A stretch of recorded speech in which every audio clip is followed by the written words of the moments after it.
La première fois que je me suis entraîné avec vous, je ne suis pas été capable de terminer l'entraînement. Donc je me suis entraîné beaucoup plus pour y réussir. Et la seconde fois, je ne suis pas capable encore. Et je vais m'entraîner beaucoup pour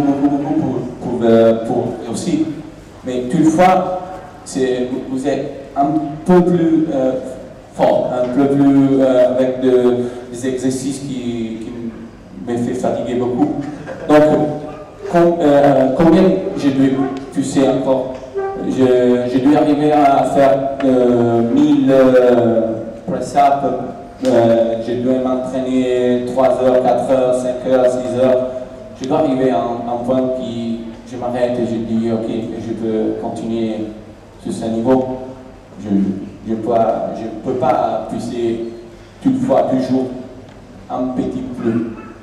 Sinon, je dois m'entraîner 34 heures. Je n'arrive pas. So we translate your question first of all, because I think nobody understood. C'est par anglais. Right. So he said that he was really struggling and find it very hard. All the training we do is very difficult for him. So we say first of all, before wanting to do 1,000 push-ups or whatever, it's really important to understand why do you want to do that. It will help you a lot to achieve that. And then don't worry about the fact that it's hard, because we are here to make it hard somehow, to push yourself. You know, we are here to always put the limit just slightly above what you can do in order to help you to push yourself and improve.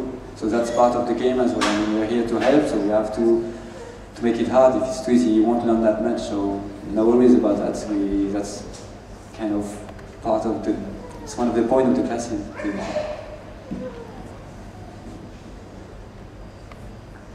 Yeah, but how can... faut parler. C'est en français. Ouais. Quand je fais à m'entraîner plus de ce que je m'entraîne, je dois améliorer. Je ne peux pas continuer à augmenter le nombre de ce que je fais. Si aujourd'hui je sors et je fais 100 sauts de précision, et le jour après je dois faire 120, 150, 200, c'est pas possible de continuer dans ces manières.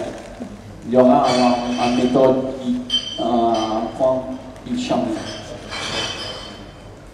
Je dois changer la méthode à un certain niveau.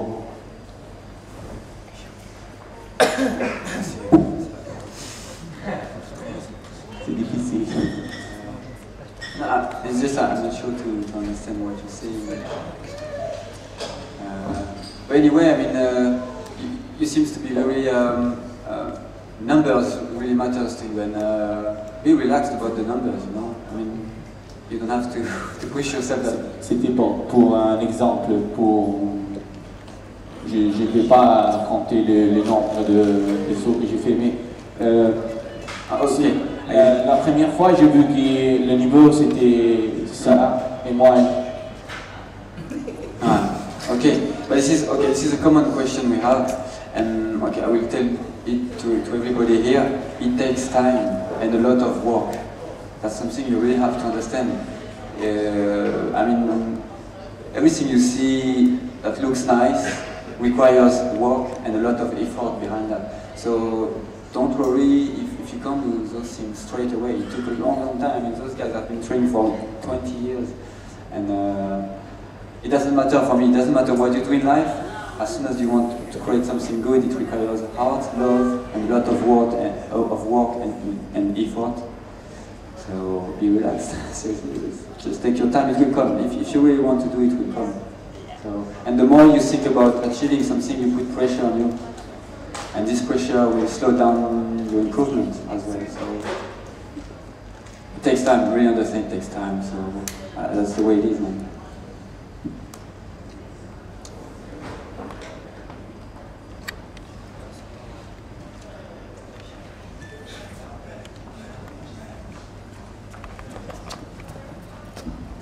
Right, is parkour something that you can see yourself doing in your 50s, 60s, or maybe even 70s? Because I mean, if you take a lot of athletes, they've kind of given up in their 40s and they've become coaches only, but obviously this is a very different practice from many conventional sports.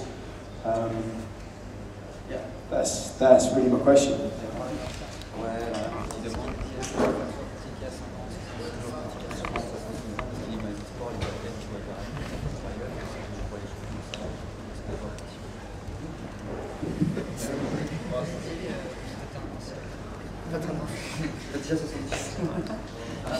One on greedy. I want to smile, okay. Sorry. Okay. Yeah, yes. The body, it's a problem, but move is not the body. The problem, if you want to care, just walking, maybe you care. The good practice, jump, it's only if you want to pass your limit or discovery, how, why, derrière, qu'est-ce qu'il y a derrière?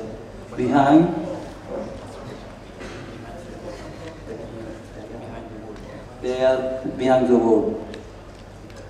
70 here, 70 here. If you want, je lui fais une démonstration. If you want to, at 70 years old, he will do you a demonstration. Not tired. Yeah. We have the men. We have in the academy, in the school, we have the men. Il a quel âge, Ahmed? 70 ans. 70. One of the students is 70 years old in France and is still enjoying movement. The body, this man, is very strong. Il est meilleur que nous sur certains degrés. And he's even better than them, specifically the sizes. So there's always something to learn, and you know, with experience, obviously you can't perform the same way than when you're 18. But again, it's just a state of mind, a way of living things, and you can still be able to enjoy movement even when you're old. It's a state of mind, I think. It's a good surprise for me. I'm happy. We can't to move on to your life. If you like this, you don't like, finish. You take the rain, you check the time, take the diving. You don't want to move. You have more possibility to move. You take the flight. If you like walk, jump, running, all you have is all in your life. You can't move. You can't.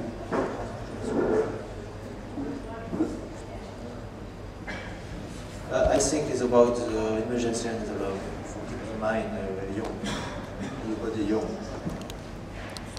I really believe in that.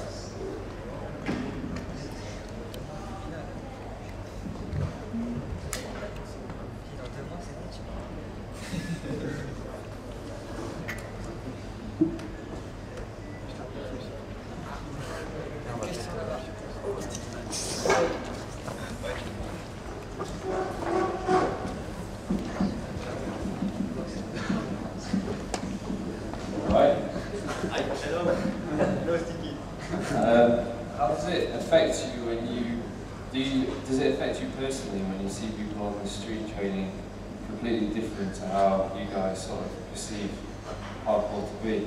Like, personally, does it make you angry, or do you just think, okay, cool, I'm just going to get on with my own way of training because it's about my way? Or does it really sort of, frustrate you or something like that?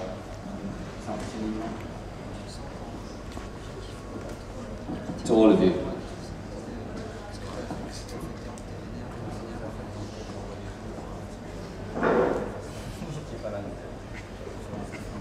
Hello Sticky, how are you? Ça va? Ah, ça va. En fait, tout dépend sur qui tu tombes. It depends on the people who you're watching actually. Il y a des gens que tu peux aller les voir, non, fais attention, nanana, ils vont te dire pas de faire foot. There are some people that you might go see them and say, be careful, and my experience I could help, and they will just say, get the fuck out. Et puis il y a deux personnes que tu penses qui sont comme ça, tu les ignores, et après ils viennent te voir après, c'est toi qui es l'instigateur et tu ne dis même pas.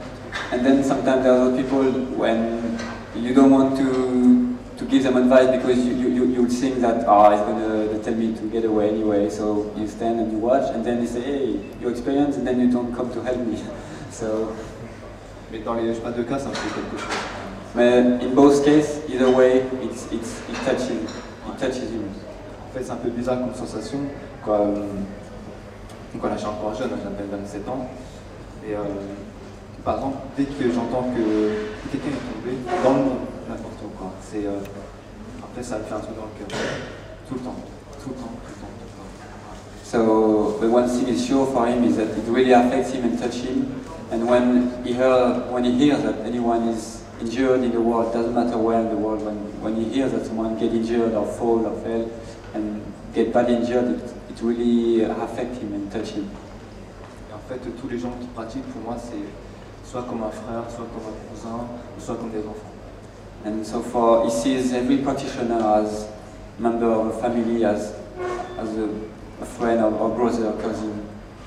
Et puis ça, parfois, j'en parlais à mon frère, parfois j'ai pas trop envie. Et quand il y a quelque chose, si je vois vraiment des gens qui se mettent en danger, j'hésite pas, quoi. Je leur dis, yeah, so sometimes he wants to talk to his brother, sometimes he doesn't want to. That's the way it is. But every time he sees danger and people putting themselves in danger, then yes, he steps forward and says what he has to say. Si vraiment je vois qu'il risque sa vie, qu'il fait, je sais pas, par exemple, c'est des notes que là je vois qu'il va tomber, si ça jamais le fait, je l'attrape, je vais descendre direct de force. So for example, if you see someone about to do a big jump, for example, between two rooftops and there's a life risk danger, and he feels that he's not going to do it, then straight away he will grab it and put it down, go back down and just don't do it. Après, si c'est des petits sauts, si c'est juste comme ça, parfois je dis, vaut mieux se casser la gueule, tu comprendras mieux. C'est ça.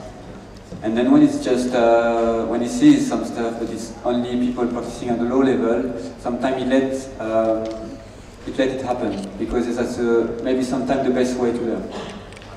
Alors moi, le conseil que j'ai à tous les gens qui sont ici, c'est toujours garder le cœur ouvert, toujours avoir l'esprit ouvert, de se dire, j'écoute quand même ce qu'on me dit.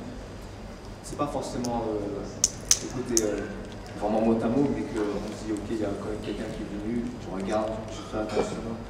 Et si jamais je suis sûr de moi, je fais quand même le saut. Mais si c'est chez les gens, il y a une propriété privée, il faut partir, tout simplement. Mais qu'il faut garder toujours le cœur ouvert. C'est vachement important. So basically what he says is, it doesn't matter the situation, you have to stay open, your heart and your mind open, and listen to the people. Listen, it's not only the words, it's also some attitude, emotions. So it's being aware and really listen, being open to what's around you. Toi, comment ça va? And you, how are you? Open.